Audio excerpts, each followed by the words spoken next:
Howdy. The sound works really well, too. Thank you all for coming this afternoon for what I anticipate will be a wonderful time of celebration here for some work that's been going on to retain what I would call the cultural heritage on our campus here. And so we've got a lot of people that we would like to introduce to you. I hope everyone was able to pick up one of the programs on the table outside. If you didn't, we can try to get some of those for you. And I think it's going to be fun. We've been working hard on this space. Frankly, I think it's gorgeous, and I'm so pleased to be able to share it with everyone here. I'd like to start by asking the Executive Associate Dean for the College of Agriculture and Life Sciences, Alan Sams, to give us a few words.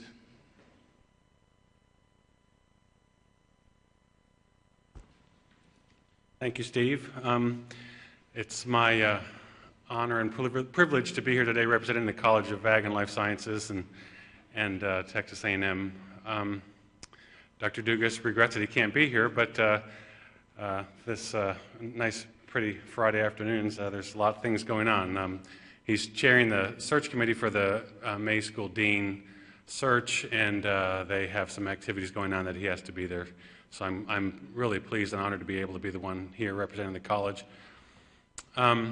It's really, I mean, it's an honor for the college to be the custodian of this building and of this great room and the project that we're witnessing here today. You know, in this day and time, it's so much easier and faster and cheaper just to tear it down or to cover it over and put in whatever is normal and modern at that time, and to have the inspiration and the dedication that really the department, the bulk of the burden has been there. It's been our pleasure just to provide some of the funds for it. But to have the vision and the dedication to persevere through this and bring a room like this back. You know, the students these days, and probably when we were all in school as well, don't spend nearly as much time looking backwards. They're always looking forwards, and we always encourage them to do that. But sometimes they need to look back to see where we've all come from and the progress that has been made to get to where they are, to see whose shoulders they're standing on. And rooms like this, I think, are going to provide that opportunity that students can sit in here in class, but look around and think about what's gone on in this room and where this has come from, and maybe from that, then go up into their labs and places and look at whatever satellite imagery or nanoparticle this or that or whatever they're happening to do in the latest technology of the day, and have a little bit of a sense of where that's come from and where its place in the cosmos, so to speak. And that can maybe help them have a little bit more respect for what they're doing at that time, but probably more importantly, have some inspiration for what they can accomplish as they look forward into their futures to solve these really complex problems that society faces today with our grand challenges. And so, again, I just want to welcome everybody here on behalf of the college and the university, and it's really a pleasure to see this project, particularly in this room, nearing completion, but just to see the restoration project in general for the whole building. So with that, I'll turn it over, and I'm glad to be here.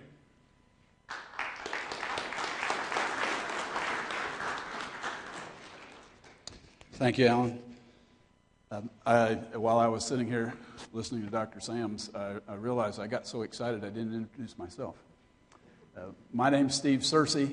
I have the pleasure of serving as department head, and I say pleasure because of what we've been able to do here and many other things going on in the department. It really is a lot of fun in that respect. We're in what's known today as Daniels Scoates Hall, built in 1932 and occupied by the Agricultural Engineering Department in 1933. And one of the things, even back in the early parts of the 20th century, I turn this thing down. It's a little too loud, isn't it? Think it's okay? It's good? Okay. All right. Sounds, oh, there we go. Sounds a little loud to hear, but I guess I'm in front of the speaker.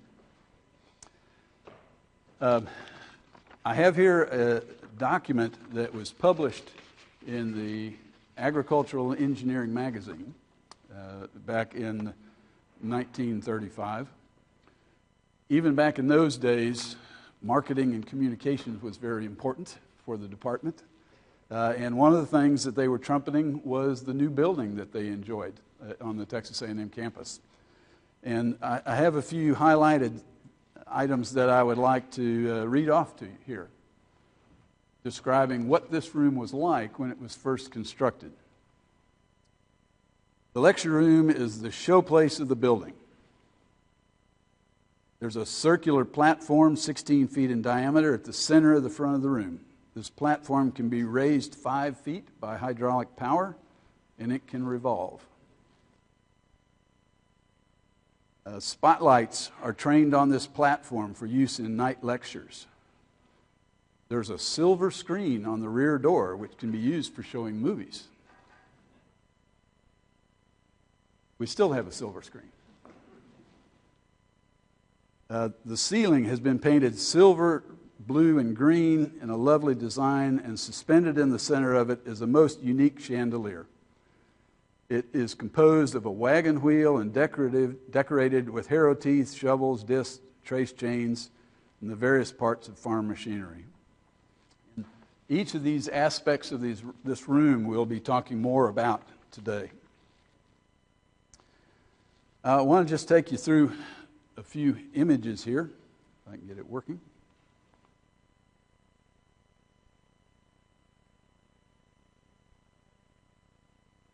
Okay, we'll do it this way.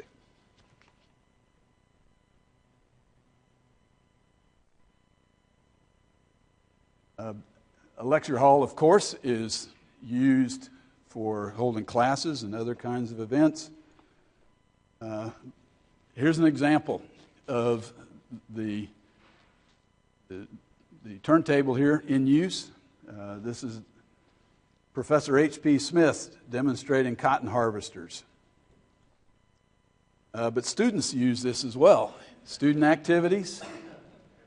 And like a lot of lecture halls, it has many of the same sorts of amenities that any lecture hall would have. But there's also a lot of very unique aspects of this room. The chandelier we mentioned, you can see the mural and what it provides. The lecture hall was used very much by the student groups, particularly the student branch of ASABE. And some of you in this audience ought to be able to pick out at least a few of the individuals in that photo. Who can identify people there? A little bit of a test here. Some of our retired faculty surely will get the second gentleman from the left. That's Fred Jones, former department head. And how about the young man on the far right here?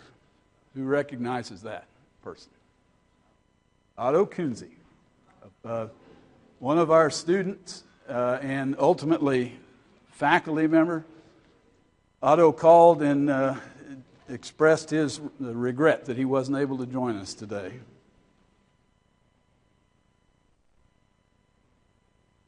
But we gave some description of what the room was like when the building was first constructed. But by the time of this photo, which undated, but by judging by the people and some of the equipment, late 50s, early 60s, they had painted over all of the stenciled ceiling, so it was just white. And by the time we make our way to the latter part of the 20th century and first part of this century, this is what the space looked like. The turntable was covered up by a wall that was put in to accommodate the new technology of computer projection using a rear projection system.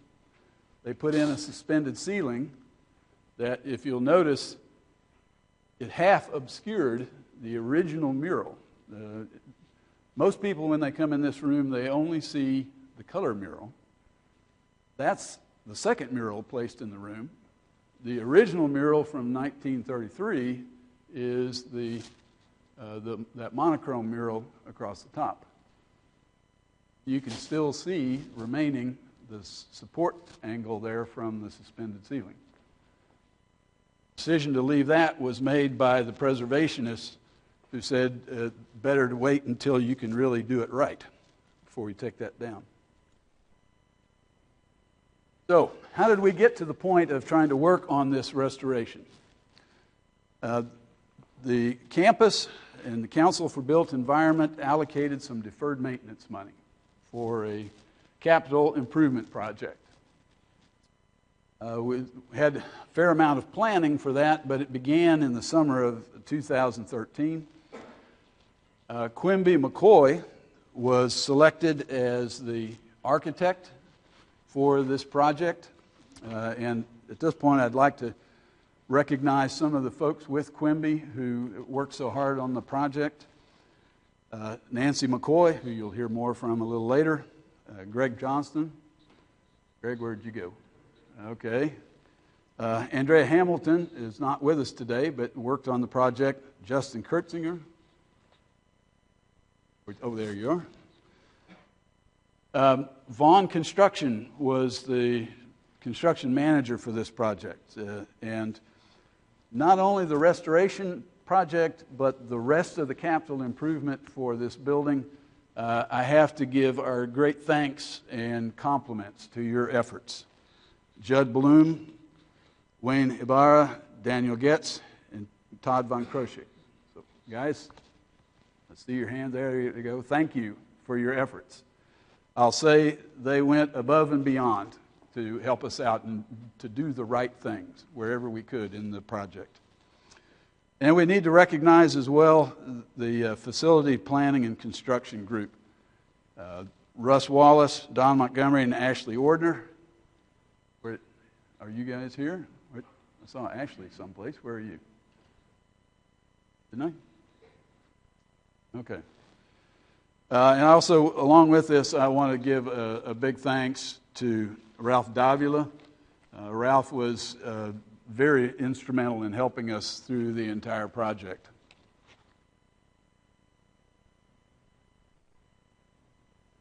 What really got started, the restoration in this space, is when we recognized that the capital campaign, or excuse me, the capital improvement project filled this area with scaffolding. So, as you can see here, surrounding the chandelier, there was, from the second level there, maybe 5 feet or so below the suspended ceiling, there was this scaffolding. And we recognized that that provided an opportunity to do something to try to restore what you see here now, and was likely not going to occur again for decades, if ever. So we started moving forward on this. And along with that, we were able to bring in the Classroom Renovation Committee. They participated in terms of the planning for the space, because we not only wanted to restore some of the historical beauty and feature of this space, it has to serve, as it did back in the 1930s, as a state-of-the-art instruction facility. And then the architectural restoration, we had a number of participants here. You heard from Dr. Sams already for Agriculture and Life Sciences. The College of Architecture, who are gradually becoming our neighbors here in the building on the first floor, contributed to this. The Provost's office provided funding, the department, and then we had a number of donors whose names you'll see on the program that contributed to this. I especially want to say thank you to Sarah Morris. Sarah, where'd you go? Here she is. For her efforts on this. Sarah's another who liked the project, bought into it, and tried to do everything she could to accomplish what we wanted with not enough money. So, thank you, Sarah. With that, I would like to next introduce Ron Carter. Ron is the chair of the Classroom Renovation Committee, and he's going to share a little about that committee and its purposes, and in particular what they've done in this space.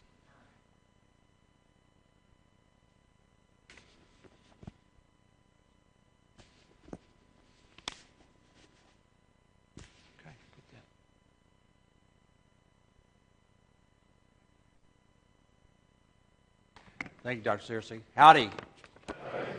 Well, it is a beautiful classroom. If you'd seen it before and see it now, it's just really changed this last year. Most of the projects we do with the Classroom Improvement Committee last for like 30 days or 60 days or 90 days. This was a job that took us almost a year to get here, and I think seeing the final results, it was certainly well worth it. The Classroom Improvement Committee is dedicated to serving all the faculty, the staff, our former students, and all the visitors here to Texas A&M by maintaining the highest standards and creating an excellent learning environment in the academic classroom facilities.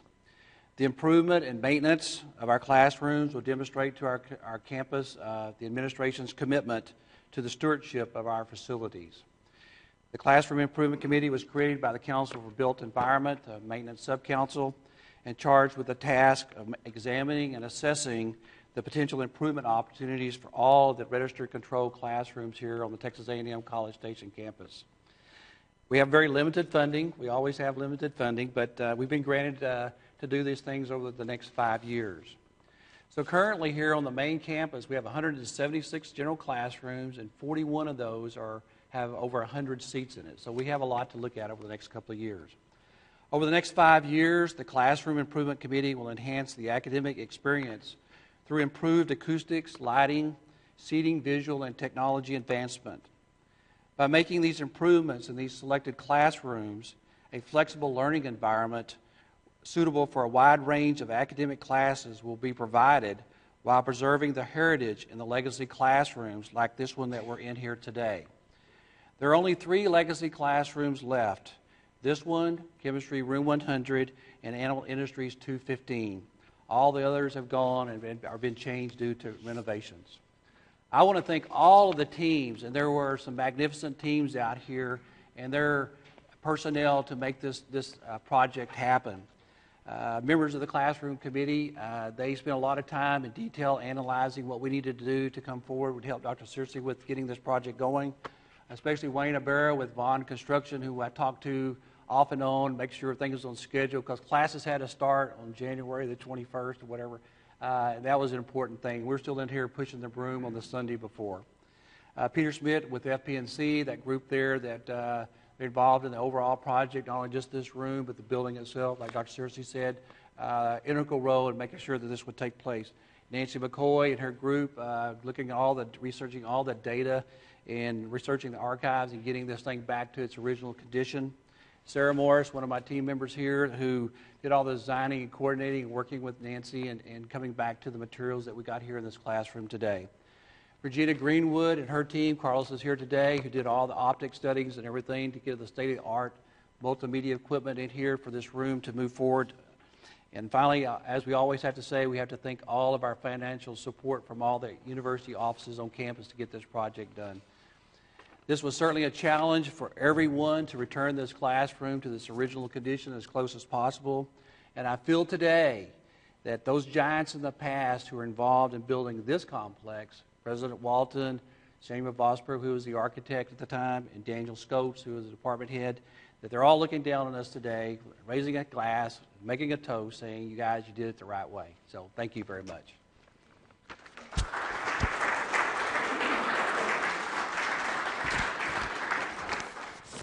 Your next speaker was Regina Greenwood. She had a grandbaby this morning, so I'm going to have Carlos is going to come up here. He was one of our important designers in doing all the multimedia, and Carlos, I'll just turn it to you.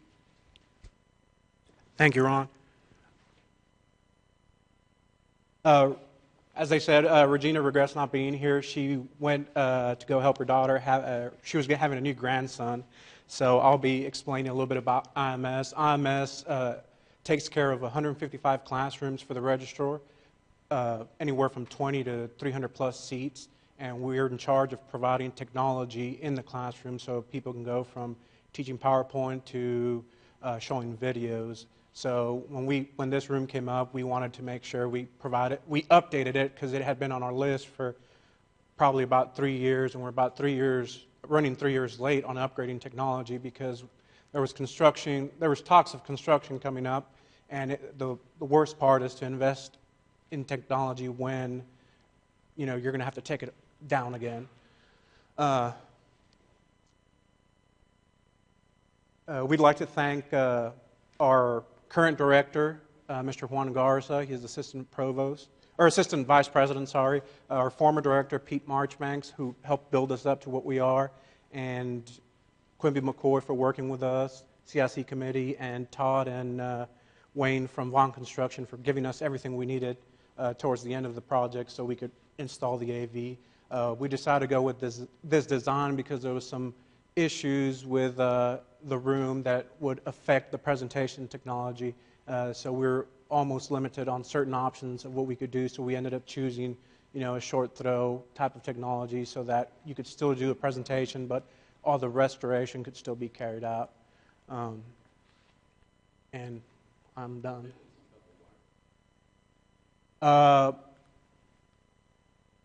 That's networking, but the wireless capability in here, they have, I think, three wireless devices that can have, I think, over 50 users per device.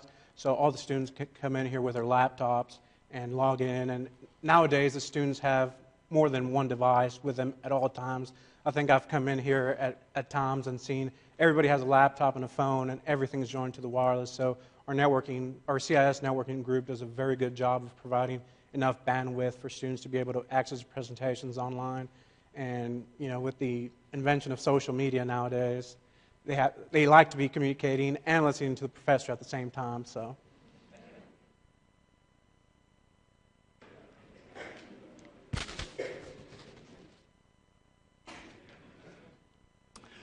Actually, these items that you see on the side here, the 6 of them, they look like they might be lights, but those are actually the wireless routers so they connect in here. And when you look in through the room, you do see that just about everybody in here has some sort of a tablet or a laptop opened up and connected.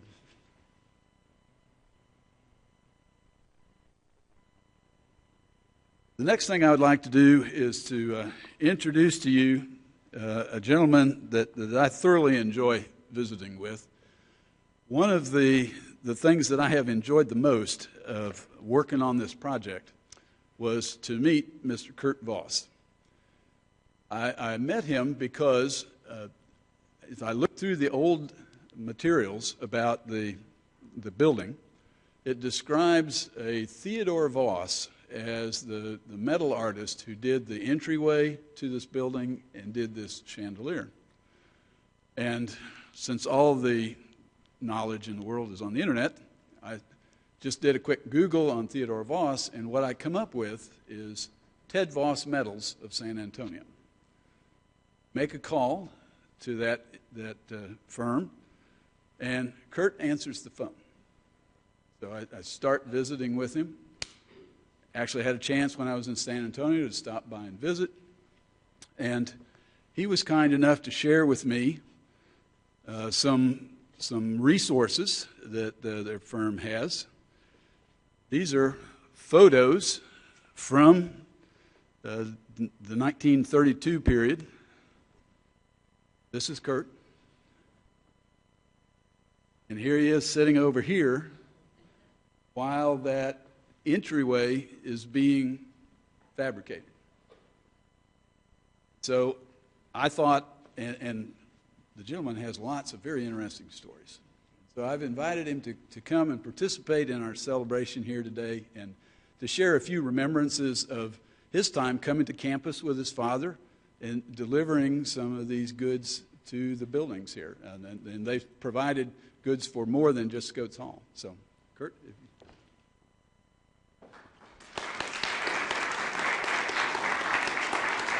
Thank you. Sure. Let me just put this in there. I'll hold on to it. All right. It's been a real pleasure for me to be here today. This is 81 years ago. I was 11 years old. I held my tape for my daddy. He needed somebody to hold the tape, and that was me. I loved it. I loved his work. I loved what he was doing. I just couldn't keep away from it. So this is a special effort for me to tell you people I love this place. A&M has been a part of my life. I didn't go to school here. World War II kind of messed up my schooling. I graduated from high school in 1941, and you know what year that was. And went into the Army Infantry, North Africa, Italy. Got wounded and came back home. But here I am today, 91 years old, love it. I love this school. I've had many, many friends go through here, and they're all Aggies. And I tell you what, I wish I was an Aggie too, but I love you guys. And if there's anything else I can tell you about, this fixture up here is special, though. They were debating about how they're going to make it. Well, there was no wagon wheel big enough what they wanted to use. So there's a woodworking place in San Antonio called Schulze's Planing Mill. Happened to have an old German wheelwright working for them. Came over from Germany like my daddy did. So he made this special chandelier up there, the wheel of it.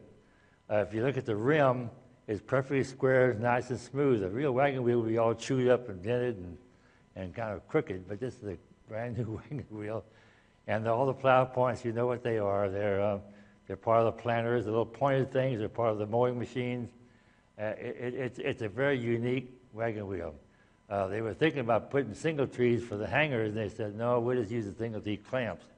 So you don't see any single tree, you just see chains. So guys, thank you for inviting me, Dr. Searcy. I love it, and I appreciate being here. I love you, all of you. Thank you.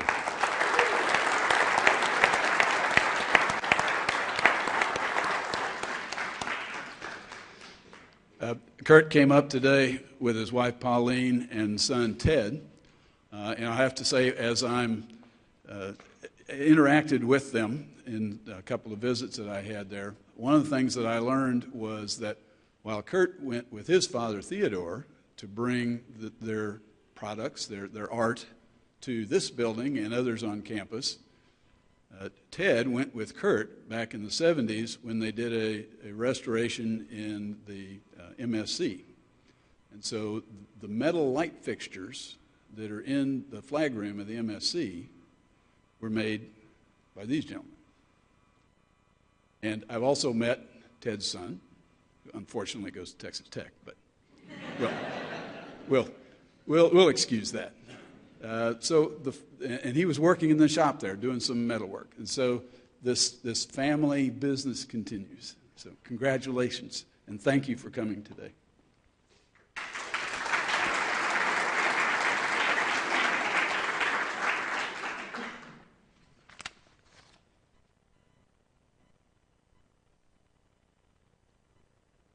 Our next speaker is Nancy McCoy. Nancy is the primary architect for our project here, and an individual who has had quite a lot of work on our campus here, especially in trying to preserve and to restore, upgrade the Depression-era buildings that we have on campus. But her experience extends beyond just the Texas A&M campus.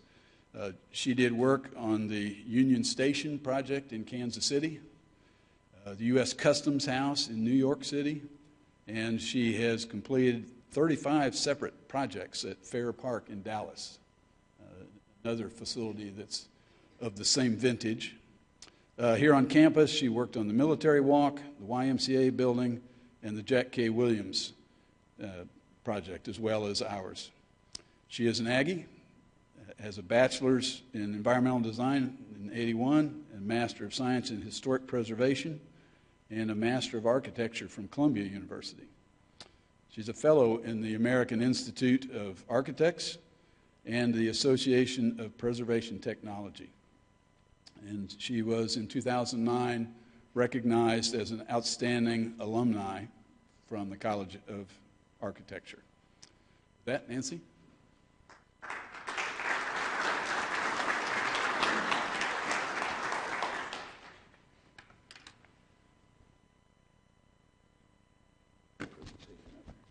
Oh, thank you.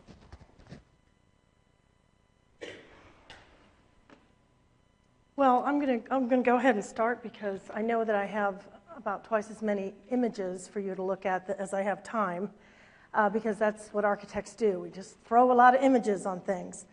I hope you enjoy them. But this lecture is an abbreviated, sort of half the length of a lecture that I did at the College of Architecture.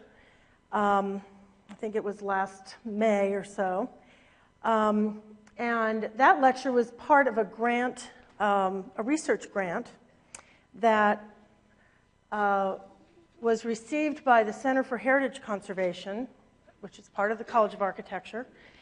And it was a grant that I helped put together because when I realized, first in working on this building, of course, Steve already explained that there was really no money for any restoration work. This was a deferred maintenance project. And so when I realized how incredible the finishes and interior decoration was, and some of the special features like the metalwork in this building, I thought one way of getting a chance to really look into that was to try to get a grant for research. And so we were successful in that. We had the grant from the National Trust for Historic Preservation, the Cynthia Wood Mitchell Fund, which is the wife of George Mitchell. And that was funded by both the College of Architecture, BAEN, and the Center for Heritage Conservation put that together, or led that. So I think maybe this was not working. Oh, okay. Steve has recognized our team in the office, two of whom are here, Greg and Justin. And feel free to ask, if you want to raise your hands one more time, you can ask them questions. They know everything about this building, and I'm very painfully will say they know more than I do. That's hard because I love what I do, but they do know more than I do. Matthew Mosca with Artifacts is, in my opinion, one of the two very best historic paint experts in the country, and we were lucky to have him on this project. And I especially wanted to know what he thought of these interior finishes, and he was very impressed with them also. Stashka Starr from Stashka Conservation in Dallas is a conservator who we brought in to determine if any of these special finishes could be uncovered and then represented in their original condition. And so her effort was to remove overpaint to try to expose finishes. And then Carolyn Brown, photographer, has also helped us by taking some nice pictures of some of the 1930s buildings on the campus. And if we have some not so great pictures in here, and those are ours, and the good ones are hers. And so the team went about doing this in part because we realized the commitment that Steve Searcy has for this building. And I think that certainly goes back to, on the left is Daniels Scoates, and it certainly goes back to him because everything I've read says that he was very involved in the process of designing the building. In fact, I've even read that he designed it, which is not the case, but clearly he was very involved in designing it and was very committed to it, so much so that it was named after him.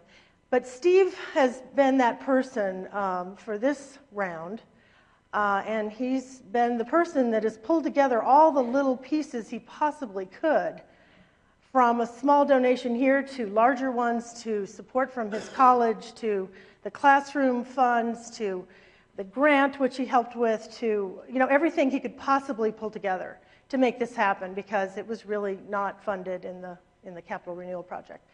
So I think he deserves a lot of credit for, he's kind of the lead person that made this happen, and I think that inspired everyone to give a little extra to the project. Very, very quick, a 30-second campus history. This is the campus, a drawing of the campus in 1910, and you can see how simple and small it was. It was oriented to the west, where the train station was, because that's how everybody arrived on campus. and that the west is at the bottom. I'm not sure if this pointer, it does work, but yeah. So anyway, that's the bottom. This is Main. This is the old academic building, and this is Military Walk. But just 15 years later, after that plan, it looks like this. That's pretty amazing. And this is really just the beginning for this campus. So we're still looking at the campus oriented the same way. Oops, I'm sorry. I'm not doing a good job with this thing. So this is still the railroad, and this is Main, and this is now the new academic building, the one we have today from 1912 or 1913. And then, as you can see, it's grown, but 10 years later, after a major building campaign funded by money coming from the Santa Rita oil that was on university property that provided money to both A&M and UT, the campus has expanded again. And now, here's the train station in this area. There's Old Main, there's the academic building, and now the campus has sort of been flipped on itself, and it's being redeveloped on the east side. So this is Highway 6, Texas Avenue, and the campus is reoriented to take advantage of the way people now approach it, by car. This image shows that campus around the same time, just a couple years later, but flipped around. So now, whoops, I did it again.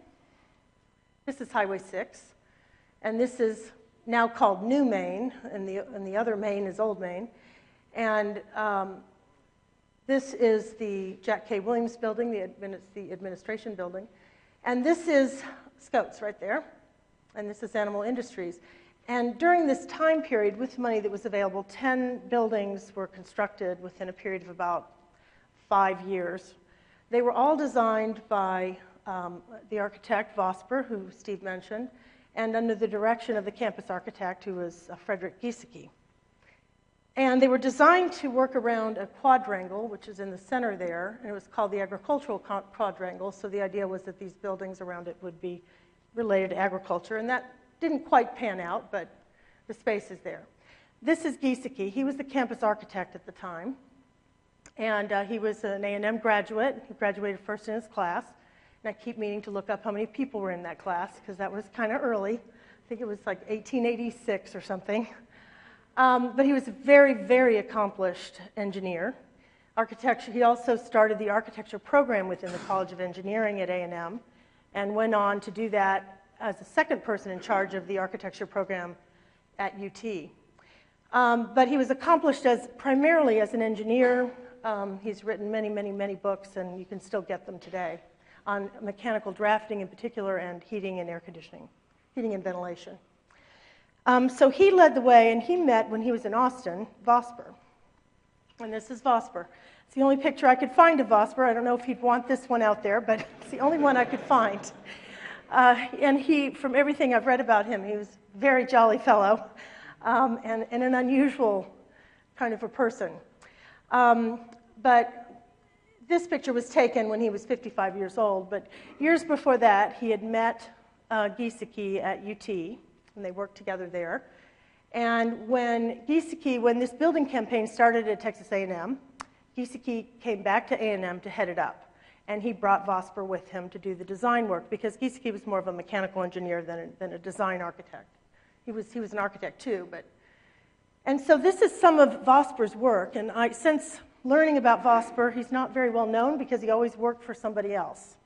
But he's very, very talented.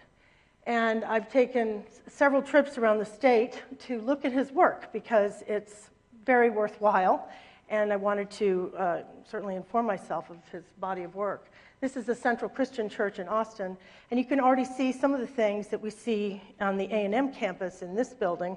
Although this is a Romanesque revival-style church, the A&M buildings are not. Some of the materials, like this very elaborate ironwork at the front door, is very reminiscent of what's at Scoates Hall, for example.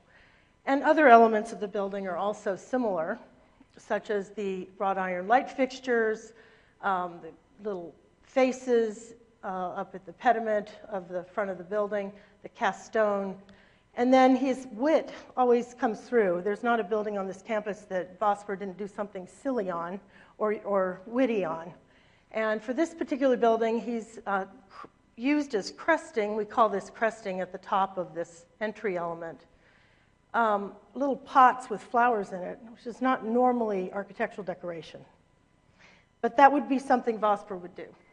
This is the interior of that building, and you can see some of the materials actually are the same kinds of materials you see at A&M, stained glass as well as the Mexican tile, and very nice decorative painting. He worked for a long time in San Antonio, and I suspect knew Theodore Voss. This is the Medical Arts Building in San Antonio that Vosper is credited with designing. I've read that it is the second most photographed building in San Antonio, the first being the Alamo. It happens to be right next to the Alamo, so it's convenient. But it's full of decoration, like this cast stone element that's kind of supporting the top of a window. Obviously ill, needs to see a doctor. And those kind of details are all over the building. He also did work for the National Park Service. This is the Longhorn Cavern State Park in Burnett. He did all of the structures out there. They're wonderful structures. He also did work at Goliad State Park and at the Mission at Goliad and at the Presidio nearby. And this is his design with Stripling, was his partner for a while, of Goliad Auditorium. And it also is similar to A&M projects. The cast stone in this was done by a man named Ugo Villa, who also designed and produced some of the cast stone and cast elements, both in bronze and concrete at A&M. And then little light fixtures, and many of the interior materials are also the same as those we find here. And this is an example of Ugo Villa's work. This is the Littlest Cadet flagpole base in front of the administration building, Jack K. Williams. And then on the right is another example of cast stone work. And this goes to the role of craftsmen in these buildings. We're talking about the 1930s buildings. Labor was a little less expensive than material, and craftsmanship was very much part of the architectural process. And so the craftsman was a very important piece of the story. And Ugo Villa, as well as Gino Bernasconi in Dallas, are two craftsmen. There were many that worked on the buildings at A&M. And of course, you've already seen the picture on the left. On the right are the doors to Jack K. Williams, also done by Voss. And here we have the campus today with the buildings that were built during this 5-year period in red. And I'm going to go through them rather quickly, but there are 10 of them. 7 of those are academic buildings, and the others are dormitory and a barn, actually a horse barn. And they're all still here, which I think is kind of remarkable. And I think that's partly because they are so, I think they're somewhat beloved because they have interesting details in them.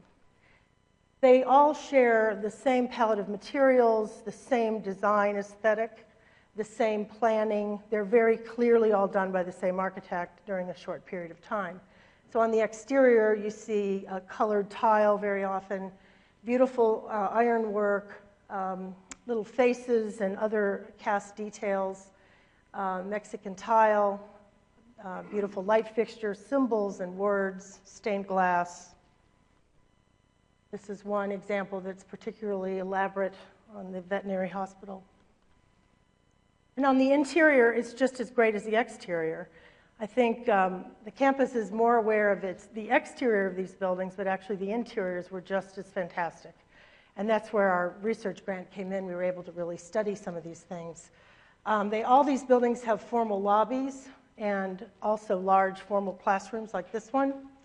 And they use the same palette of materials, including terrazzo, Mexican tile, metal work. Some incorporate artwork, like this building does. They all have really great department head offices. Some of those are themed spaces. So starting with the chemistry building, this is one of the first to be completed of that campaign of 10, and probably one of the best preserved buildings of that era on the campus today, and one of the best taken care of. And part of that is because it's always been the chemistry department, and there's not only there's a connection between the department and the building. I believe that's one of the reasons. And they've done great things with their interior. They've preserved everything and brought some stuff back, I'm sure, because it's in really great shape. We have E.B. Cushing Memorial Library, 1930. Was built. The lobby has been changed quite a bit, but the reading room upstairs is still there. It's been redone, but there. The administration building, now Jack K. Williams, 1932. And this is the interior Great Hall. The Veterinary Hospital, 1932. This is now civil engineering. Unfortunately, this is one of the buildings that when it was converted to civil engineering, it was gutted and all the interior was taken out. So what we have left is the flooring outside in the vestibule. But it would have had the same character as the other buildings, and so it's a lesson in what's being lost because this is not stuff you can bring back. Geology Petroleum Engineering Building, 1932. This is a historic photograph of it from the archives in color. And then the tower had to be removed, I understand, for structural reasons. But the rest of the building is still there and is actually has a lot of intact materials on the outside and on the inside. And this is the classroom there, which looks like it has a lot of details remaining. I don't know what's above the ceiling and things like that, but it might have some potential. And it has great stained glass. And then the other two buildings are dormitories. Walton Hall and Hart Hall are both by Vosper. They don't have the elaborate interiors, obviously. And the horse barn, which everybody seems to know the weather vane for the horse barn. Horse barn is in pretty bad condition, has foundation problems. So I'd be worried that that one could disappear someday. And, of course, not surprising. And everybody loves that. And then the Animal Industries Building, 1936, is the last of that group. And this is their classroom space. It may very well have historic finishes, I don't know. But the lobby is all there. And this is something that, after Dr. Searcy contacted the Vosses, I went out and visited them one day also. And I was asking if they did the metalwork in this building because this is just showing you a little bit of it, but it's so incredible. I wouldn't be surprised, but you had no record that you guys had done it, so you're not taking credit for it. And then, of course, that brings us to Scoates, which was 1932. Scoates probably has one of the most photographed entries on the campus, and it is because of the beautiful lacy metalwork. This is a historic photograph of it.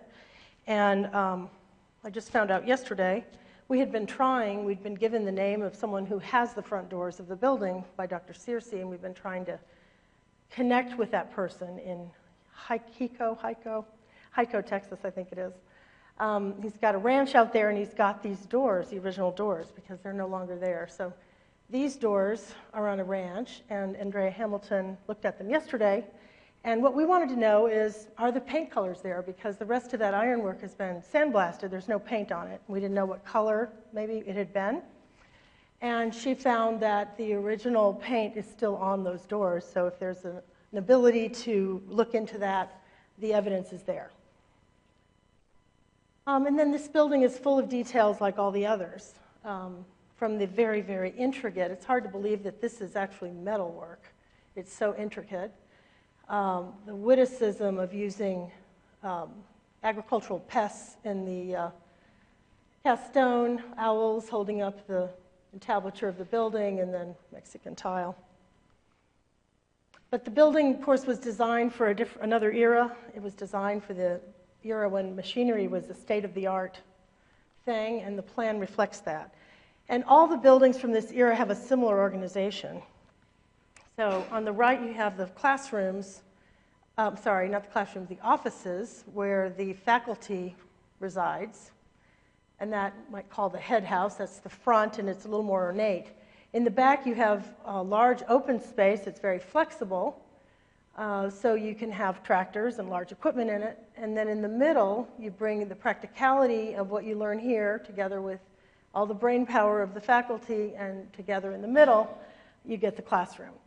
And they even had a connection here, which you saw in one of the pictures Dr. Searcy had, where you could drive the tractor in and put it on the turntable and really display it in 3 dimensions. So this is what the lecture room looked like when we started the grant. And I'm going to go through the grant and what we did, and it probably will get a little bit technical, so I'm probably going to skip over a few things. But that's what it looked like. This is what it looked like looking up to the entrances. And this is the earliest photograph. We start with research. Everything we do, it starts with research. And luckily, we have, at the Cushing Memorial Library, a lot of documents. But this is the only early picture we could find of the room. It's the picture with Gertrude Babcock in it. And she's just starting to, or working on her paintings. It looks like she's almost done. But I'm going to leave that discussion to someone else. And I'm going to talk about the wall. There's a piece of the wall. This is the earliest picture we have of what the walls in the room looked like, and we're trying to figure out what they were. And looking closely at it, we discovered that it has a glazed and ragged finish, which is a fairly traditional finish that was very popular in the 30s and before that. And so we knew from this photograph that this wall here had that finish on it. We had other photographs, but they were later, so everything had been painted over. This certainly does show, however, the turntable in the room. And then the detail shot enabled us to copy the pattern of the wood on that turntable. And then this is a photograph of the back of the room, which was very, very helpful. It came up a little later, but it helped us see what the ceiling looked like. At this point, the walls had all been painted white. And then we look at the in situ or the extant information that we have to work with. This is a little piece of the original finish up here on the bottom of that beam, which is still intact. It's not in good condition, but it has the original finish. So now we have the photographs telling us we have a little piece of the original material as well. We found, looking above the ceiling, Gertrude Babcock's signature on this large beam. And then we also found the tiles above that ceiling that used to be there. And there was an area chipped off where we could see the colors, that generally something was under there, not knowing exactly what it was. We had drawings that told us that it was stenciled. And of course, the chandelier and the medallion above the chandelier that we needed to work with. We had another example in the vestibule. And then when we brought out the team of paint experts, they went about creating what we call exposures all over the room. So every surface had a little piece scraped off so that they could see what was under it, and they confirmed that all of the things they scraped, everything in this room, has this same finish, which is what you see today up at the ceiling, in the back. So the walls all had that, the whole room had it. And we chose not to put that back on the walls because it would have been really very dark and impractical to maintain. This is a glazed and ragged finish, which is fairly elaborate for a classroom and not something that you'd want to have to maintain. So we chose a lighter color because the room needs light and just straight paint. These are more exposures in the ceiling. This is the tile that we first uncovered the pattern of the stencil in and the colors. And then later during construction, they were able to uncover a piece of the tile that had been covered by the medallion. So the original paints were still completely intact. And so we could find out what the colors really looked like. And they relate very much to the color. The green relates to the color in the floor in the vestibule. And they relate also to colors that we found in the medallion. So part of what we do in our work is coordinate all these things because they all work together. And there's the medallion and when it's painted with aluminum flake leaf, and then on the right after it's restored. And the restoration of this work was done by Restoration Associates. Are they here today? I think they were coming. There's a family of Aggies also, and they were very committed, and they worked under Von Construction. And then the medallions in the back of the room, these right here, these light fixtures that are there now are not original. One of the last little pieces of restoration would be to put back the fixture that would look something like this. This is from the chemistry building. But we discovered that this finish on these medallions was not the original finish. And this is called a photo micrograph. And this is the paint analysis process that we use to determine what the original paints were. That involves taking samples from the building with a little bit of substrate on the back of the sample, and then that's put into a cup. Resin is poured in. Once the resin sets, then it's polished down in order to create a cross-section through the paint sample so that you can see all the layers of the paint. You can tell how many times it's been painted, dirt layers show up, all sorts of things. So this is the plaster in that cross-section, and then the next layer is a tan base coat. That's very similar to this tan that's on the walls now. That's the base coat for all the finishes in the room, with the exception of the ceiling. And then over that is a very, very thin layer of glazing, which was ragged. And then over that was a white primer, and then over that was what we call bronze powder paint. And that bronze paint is what we saw when we came into the room initially. So that was not original, and we ended up repainting it to get back to the original design. And of course, that's during construction when it's almost done. So what's left to do in this room is the mural. The mural hasn't had attention and is on canvas, and it does have some needs, and those needs require money, like everything else. And also, of course, the mural that was built with the room. This mural came later. This mural was done under Vosper's direction, I would say, because it matches all the colors in the room. So that's the lecture room. Now for the lobby. This is what it looked like before. And it doesn't look that different because the funding wasn't there to do the lobby. So we know what the finishes were. We don't have any good historic photographs. This is from the 1950s. But we do have some extant material that's still there that shows what the finishes were, and they were very, very similar to the finishes in here. We also have a lot of beautiful decoration, and it's all still in good condition. Most of it can be left and left to view and restored. The medallion, we found there was some little bit of red, which you see along the edge here, and that's a color that ended up repeating itself in other areas of the lobby. The light fixture also, which Voss believes was their light fixture, possibly, but would not have been finished like this by Voss, is what I understood. But the architect Vosper probably got involved because there's a lot of color in this, and he liked color. So there's a little bit of red in here, and then there's the blue-green color. And this is another piece of decoration, but I wanted to talk about this brownish color on all the decoration upstairs. When you go through the lobby again, you'll notice it. It's very brownish green, and what that is that the original design used a bronze powder paint as a gold color. It would have been very shiny when they put it on, but bronze, of course, oxidizes and changes color, and now it's turned kind of a muddy brown, and it doesn't look very good. But it would be very easy to put new gold paint over it in just the same places where it exists today. We did discover that in 1952, Justin found in the archives documents that stated that they repainted all these spaces in a green, an institutional green, we call it, and you can see it in this picture. There was a huge contract, and they painted a lot of the campus this color. They didn't paint over everything, but almost everything. And it's very hard to get off. So we did determine in the lobby that there was no way to remove the overpaint and get back to the original, so it would all have to be replicated to look the way it did originally. There's the ceiling. There's a detail of the ceiling. You can see the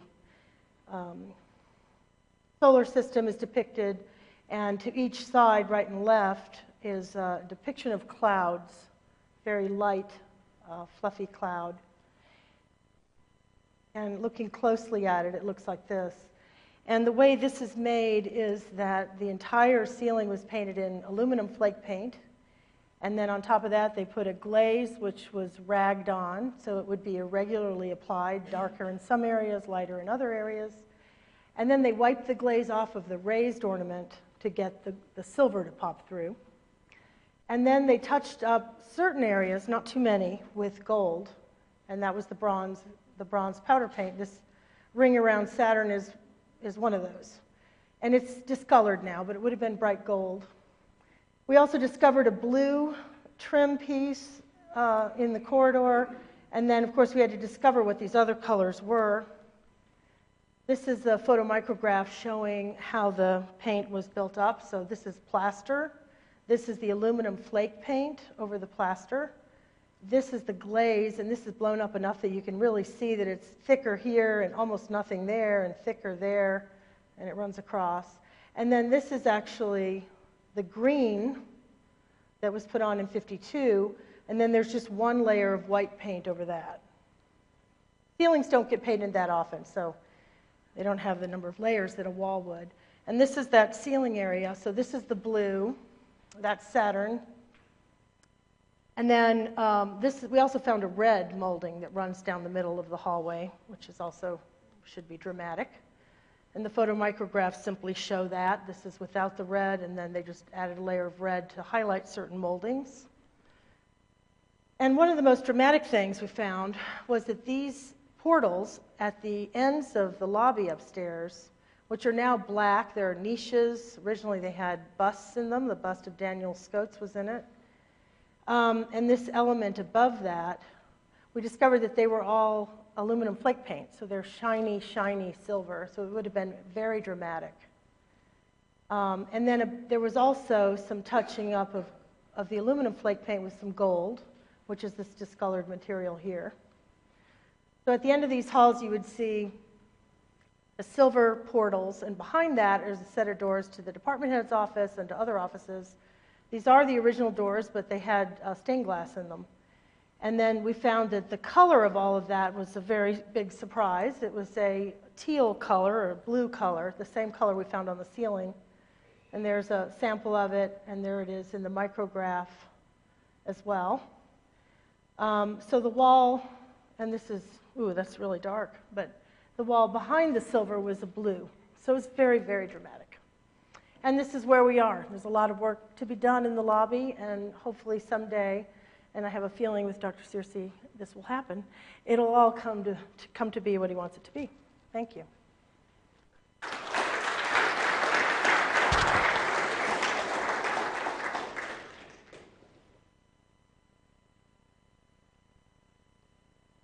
Thank you, Nancy. And thank you for the presentation, and thank you for everything you've done to help get us to where we are today. I know your phone number, so as we move forward, we'll be calling on you again. Let me get shifted back to the other presentation here.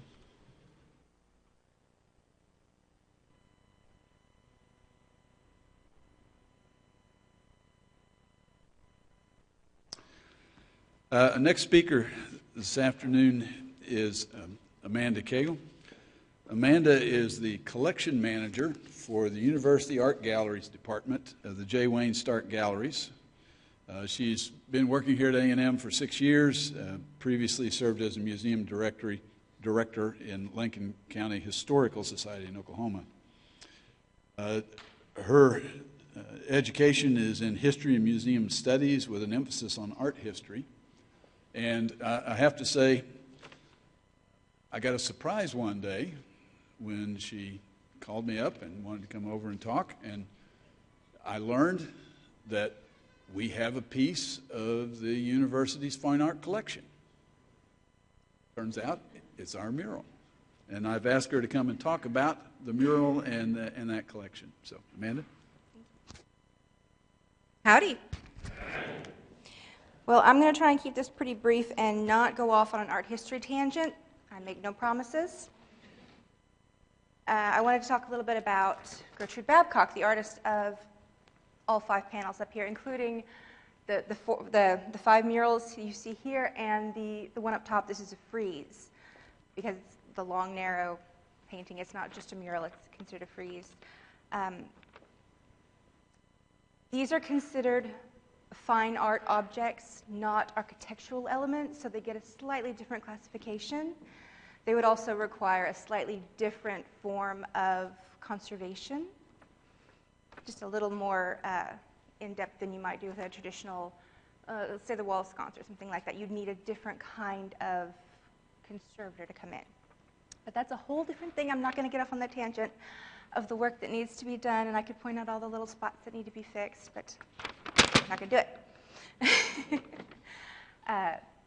I want to talk a little bit about Gertrude Babcock. She was a phenomenal Texas artist. She was classified as a WPA artist, and if you don't know that, that's the Works program. Hang on, I just went blank. Yes.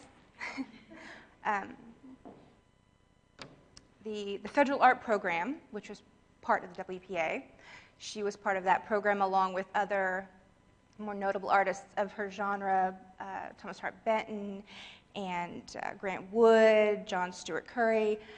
These are just some of the ones that were working in what is called the regionalist style. And if anyone is familiar with Thomas Hart Benton, which I'm sure most of you have at least heard the name, you can see she draws very, very heavily from that style. And just from studying his work, I can tell you hers is right on par with his. She is a fantastic, unsung hero of women in American art. Okay, here's the statistics. She is from Sonora, Texas. She graduated from Texas State College for Women in Denton, studied at the Art Institute of Chicago, also studied in Mexico at the San Carlos Academy, and I imagine she also drew some of her inspiration from the works of Diego Rivera, working in a very similar style at the time. In 1933, she was asked to come down here to paint this frieze up top, this monochromatic frieze. Shortly thereafter, they received a grant from the International Harvester Company, which I believe originally they wanted to be anonymous, but that fell to the wayside later on. So they received this grant to put in more art. So she was asked to put in these additional 5 panels after this first one was finished. And when she came in to do these, Professor Scoates not only had an idea of what he wanted up there, he had a very, very specific idea of what he wanted up there. And the department actually holds the original sketches from Gertrude. And you can see from the original sketches and her notes to what's on the wall, he had a lot of influence as to what went up there.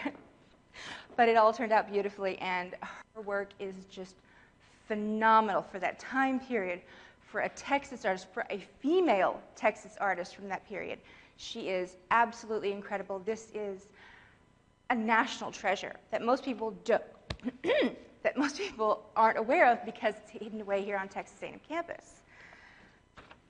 Now, if this was on canvas, this would be in the National Museum in Washington. It's that quality, and it's all ours, and we have to take care of it.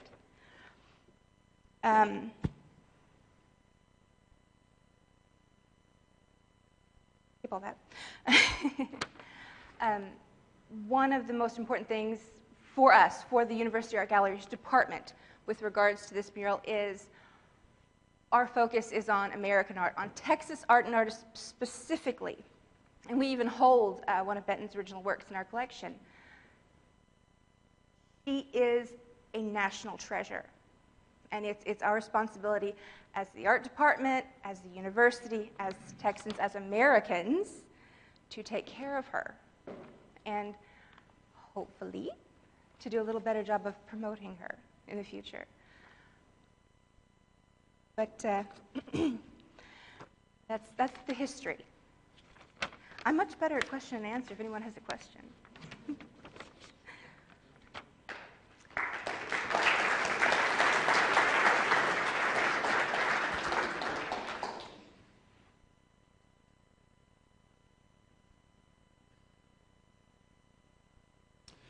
Actually, a Q&A time with our speakers here is actually the next part of our program here.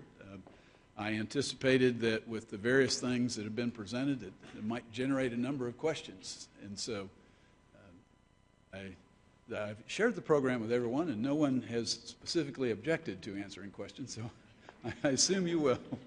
Yes? The mechanism is underneath the turntable.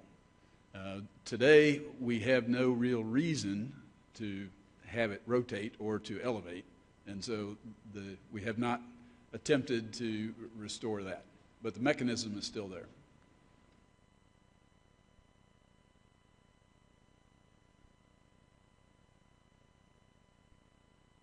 Oh, yes, thank you.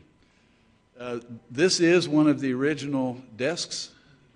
We have two more of these. This particular one was captured when they decided to take them all out by Sonia Stranges and was in her home for a while. She refinished it.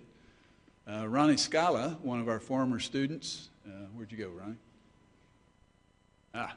Right in the middle. Good for you. He captured a couple of those, let's say saved them off of the wagon or truck that was headed to the dump. And so we have two more. They have not been refinished yet. Actually, he did a good job because he got desk number 1. So we haven't yet come and stenciled numbers on there. This one, if you get close to it, you can see was 79. But my observation in watching students as they come in and take their classes in there is nobody seems to want to sit in this one. But I've been sitting there. It's quite comfortable.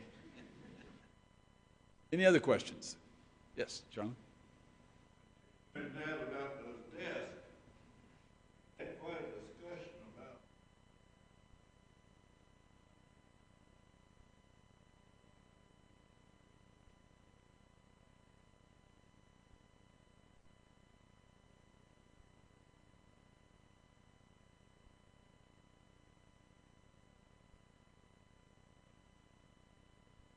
I think that's a story that has repeated itself numerous times on this campus.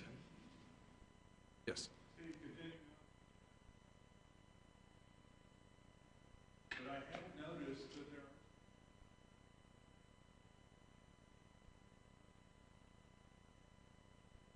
there Are they sitting in it? they're sitting. Oh, they are sitting in it. Okay, all right. Good. I'm glad to hear that. Yes. Speaking of past, and particularly Dr. Wood, if he was here, what about the air flow?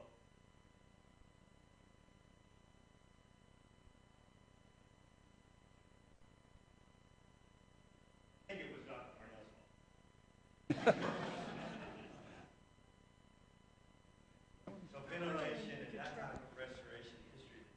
Yeah, we don't restore things like that. But yeah, that's why you have windows on both sides so they could be open and Never opened in the 80s. never opened in the 80s. Yeah. The air conditioning came in the late 50s, and the original air conditioning vents are behind you. They look like they're from airplanes. They're so intense. And we kept those too because that was the first time the room got air conditioning. You see them up at the top there. That little drop is the drop for the air conditioning system. And but yeah, originally there was certainly no air conditioning. Was that your question, or was it a comment? Why did they use, Yeah. heating in particular?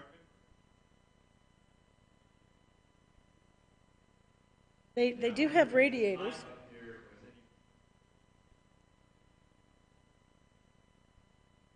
There was a ventilation.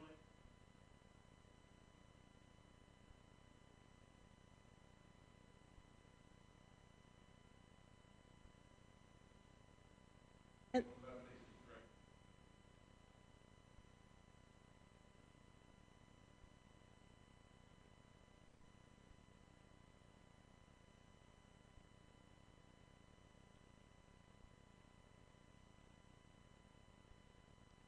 Other questions?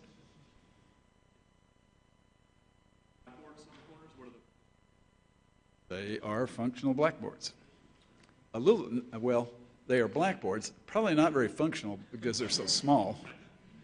But if you noticed in some of the images that we had, there was always a larger rolling blackboard in here.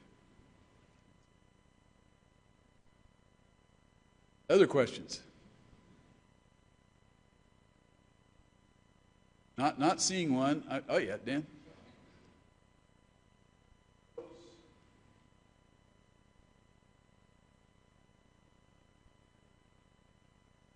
He's talking about these.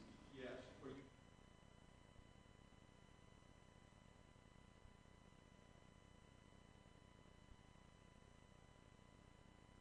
For the longest time, I saw these, and there were some others there that I guess got covered over. I always thought that there used to be a handrail, and somehow or another it got torn off, and those were left from that. But discovered as we were going through the process here that it's exactly what Dan said. It was the mechanism, stand here and crank, and open the windows. I'm going to ask a question of our friends from Vaughan. As you went through the building, what was the most surprising thing that you found going through the process here?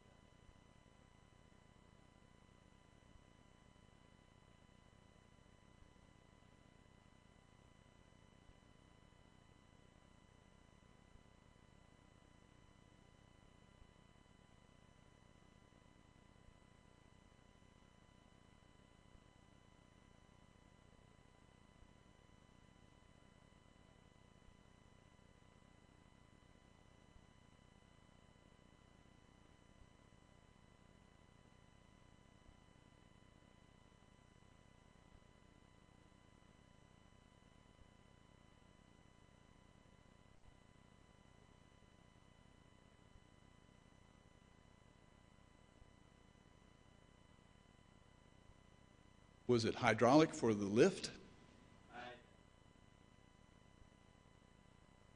Yeah, hydraulic pump over there in that little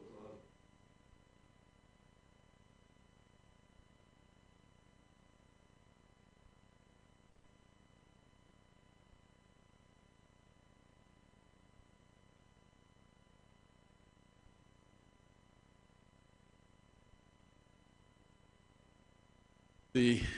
So far, the only use for restoring the turning mechanism, or the rotation mechanism that I could think of, is that you could just do your two-step in a circle and stay in the same place.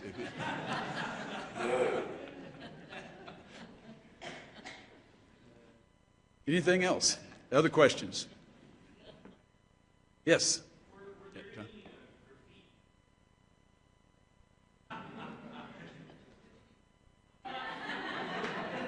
Well, where did you put it, John?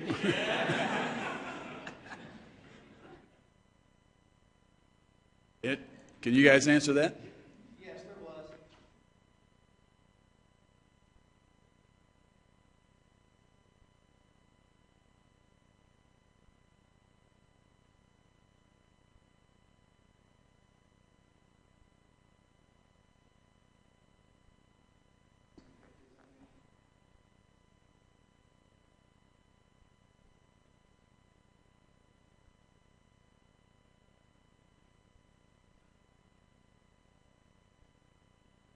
What Roy's talking about here is in the northeast corner of the building, northwest corner? Northwest corner, okay. Before they put in the second floor back here, it was a high bay area. That's how you got up to the third floor, or one of the ways. Several in this audience, I think, here will remember the big freight elevator that was back there. So you're two ways up, I guess, where the freight elevator and that spiral staircase. Yes, Nancy? Mark, that the most surprising thing for me was that you guys love the building so much, that a bunch of biological agricultural engineers love their building and know it so well, and that was amazing.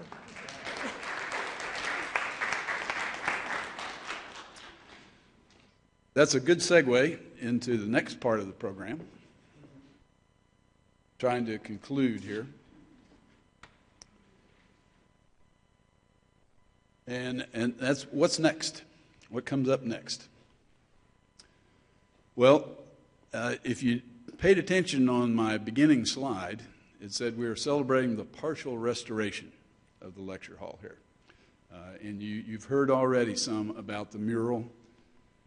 Some close-up images here. We have problems where this is, help me a minute, this is oil on canvas, right, but attached to the plaster. And you can see where we've got some delamination occurring. There are spots around where the paint is flecking off and needs to be restored. The frieze, I now know what to call it.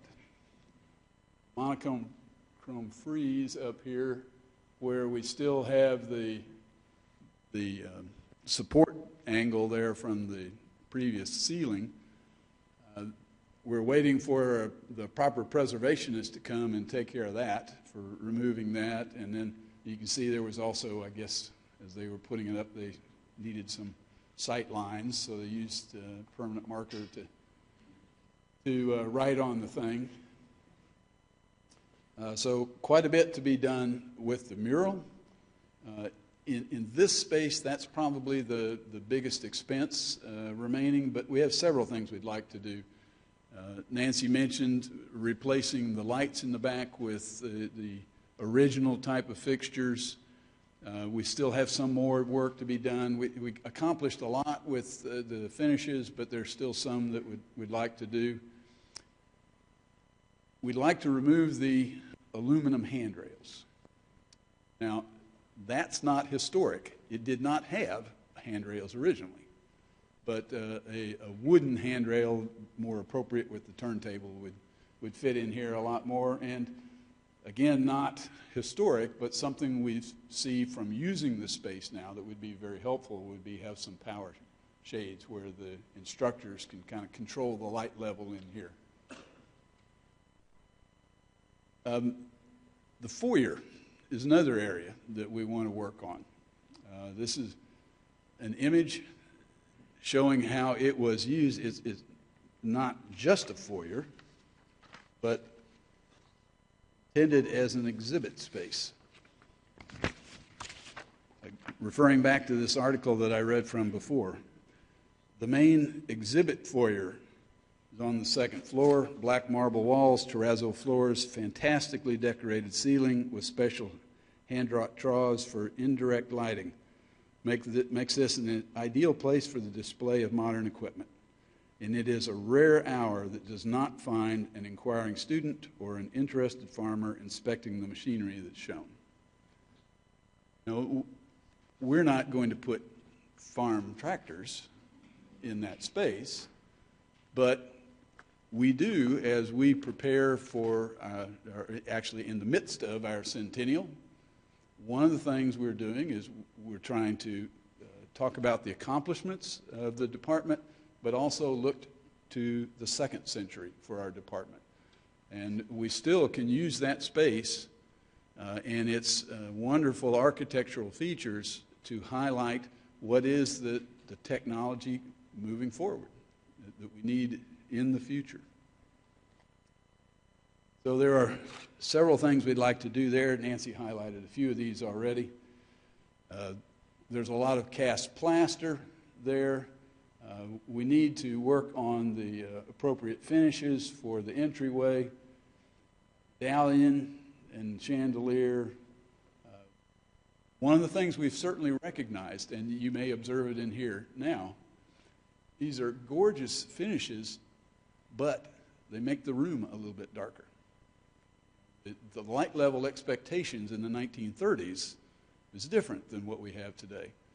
But we have new modern lighting technologies, and we need to be able to recover those features and at the same time utilize that lighting to meet expectations for today. We're working in the department head's office. We've started on this. Unbeknownst to me, when we started this project, the department head's office also had stenciled ceiling tiles. Similar, but different different design, different colors. And so that's nearly completed there, and I would invite those of you who would like to come in and take a look at that.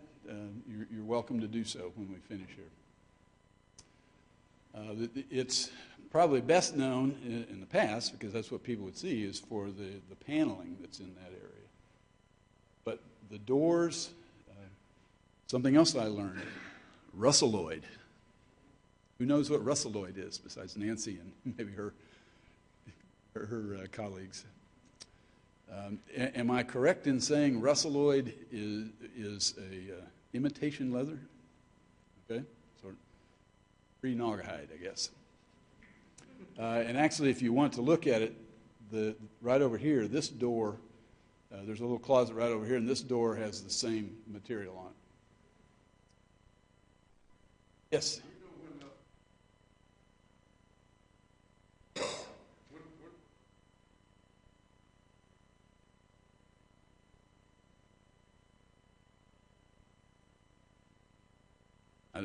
I'm not sure which doors you're referring to. The doors in the department head office, it's still there. It's still got all the brass tacks on it, and that material's there. More of those doors in that suite. Oh, other doors in the suite were? Okay.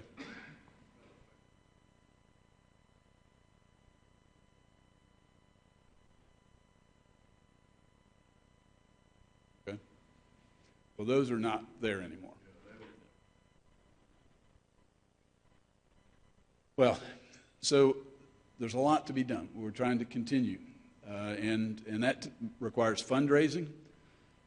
I'm going to ask for your help. All right? I need your assistance in identifying people who love this building, this kind of architecture on campus, and are willing to help us with financial support. But I'm very pleased today to be able to announce to you that through the efforts of Dr. Bill Dugas, Provost Karen Watson has agreed that her office will match our giving up to $300,000. And so I've learned that my ability to estimate how much this kind of work will cost is not very good. My current estimate is we need $600,000 to $700,000. This, in essence, nearly cuts in half what we need to do. So I did, in fact, as I was walking on campus this afternoon with Mr. Voss and family, we ran across the provost, just walking on the sidewalk there. And so I had a chance to introduce them to her and also to personally say thank you for her support. Both the original support, she did provide some funds that allowed us to accomplish this, and continued support that will assist with our future fundraising. And in that regard, John Rogowski, our Departmental Development Officer, where'd you go, John? Standing over here. He's helped in developing a little one-pager. I see a few of you picked that up. I would appreciate your help in spreading this around. Share it with people that you know who would be interested in helping us continue this project.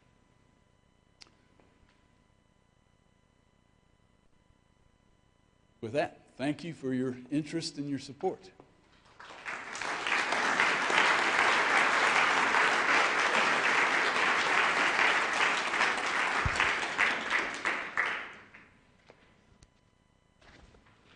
You want to shut down our Camtasia?